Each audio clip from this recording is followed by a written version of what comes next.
Isang dinosaur sa piloto na paraan, pumasok sa jet na parang laruan. Maliit na cockpit na makintabang kulay abo, habang ulap ay mabilis na sumasabay sa mundo. Ho, ho, ho, ho, ho, ho, ho, ho, ho, ho. Umungol ito sa langit, ngayong araw may bakas ng usok na naiwan sa hangin. Manggabatan ay kumikislap sa galaw, habang loops at spins ay nagsimulang sumabay. Ho, ho, ho, ho, ho, ho, ho, ho, ho, ho. Sigaw ng saya ay huray sa himpapawid, ang jet ay lumipad ng walang pahinga. Ang langit ay naging kanyang racing arena. Ho, ho, ho, ho, ho, ho, ho, ho, ho, ho. Huh? Isang piratang aso.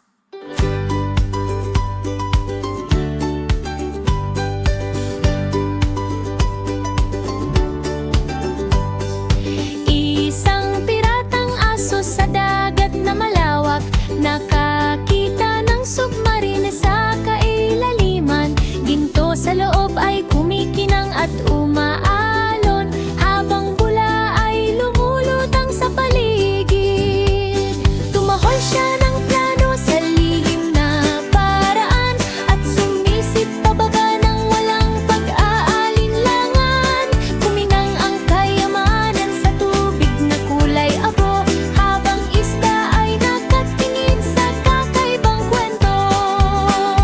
Ang sombrerong kapitan ay umidayog sa hangin, habang aso ay lumayag, dala ang yaman.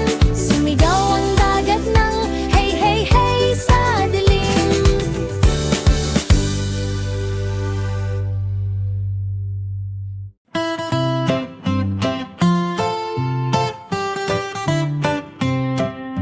Ang hamster ay pumasok sa kahon na karton.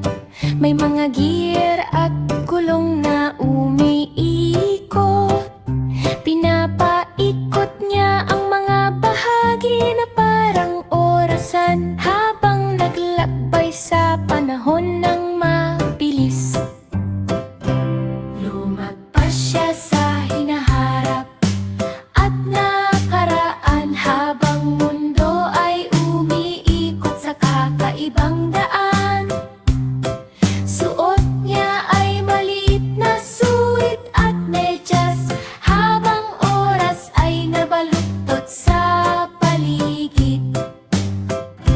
Ligtas siyang bumalik sa tabi ng pantalanan, at inayos muli ang mga sirang bahagi. Isang time machine mula sa kahon ng sapatos.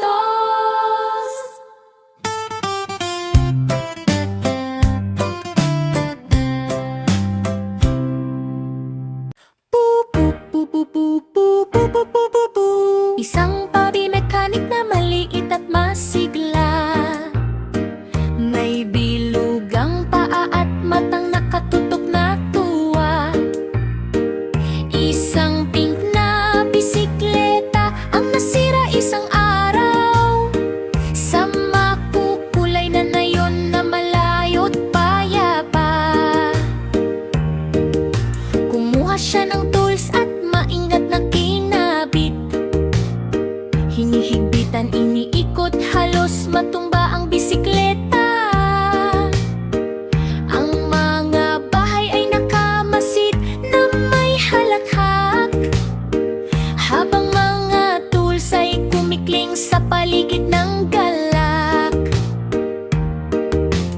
Ang kanyang mata ay puno ng langis at pride, at ang bisikleta ay muling gumulong sa ride. Ang nayon ay pumalakpak sa bawat kilig.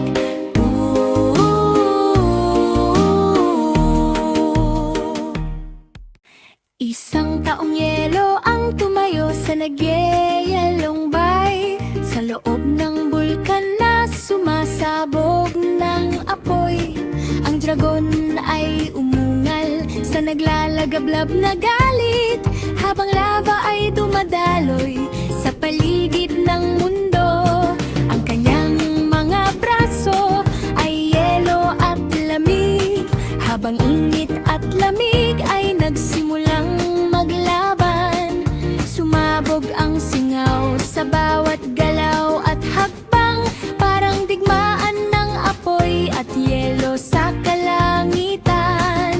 Hindi siya natunaw kahit matinding init ng laban, at nanatiling matatag hanggang sa katapusan.